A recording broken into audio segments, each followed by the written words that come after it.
À titre personnel, ce que j'ai beaucoup apprécié, notamment dans le stage de Luynes, et ce qui, à mon avis, fait sa force, c'est qu'on a réussi à mettre tout le monde autour de la table à discuter des gros problèmes. Et l'ensemble des usagers s'est mis autour d'une table et a discuté sur plusieurs thématiques.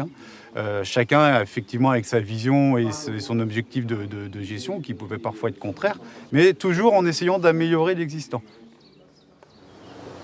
Le SAGE est un outil de proximité, puisque là, nous sommes en relation au sein de la clé qui l'anime, des différents interlocuteurs, des différentes parties prenantes, que ce soit les élus, que ce soit les autres administrations. Et donc là, on peut vraiment clarifier, spécifier les exigences sur ce territoire et en tenant compte des acteurs qui sont présents. C'est pratiquement la seule instance où dans laquelle on peut faire entendre notre voix.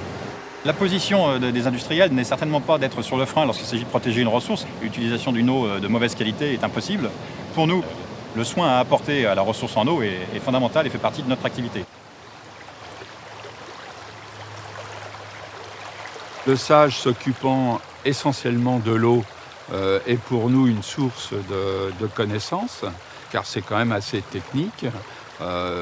Tout le monde n'a pas les moyens de parler techniquement de l'eau, de continuité écologique, biologique, chimique. Ça ouvre la discussion et ça permet d'évoquer que chacun pose d'une manière directe ses questions et marque et réponde, parce qu'il y a un échange de dialogue et puisse avoir une perspective constructive pour l'avenir.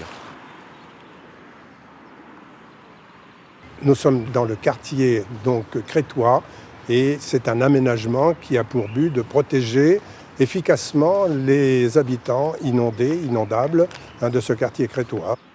Ma participation au SAGE de Luynes remonte à son origine. Ce n'était pas évident pour l'ensemble des populations concernées par le SAGE de s'intéresser à la lutte contre les inondations. La clé est sollicitée pour donner son avis sur différents projets qui vont se dérouler sur le bassin de Luynes.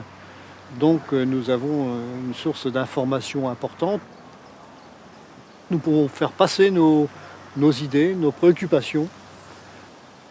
Nous avons participé à une action très concrète qui s'appelle Jardin naturel, qui vise à pousser, disons, le particulier à utiliser moins de pesticides ou même s'en dispenser complètement.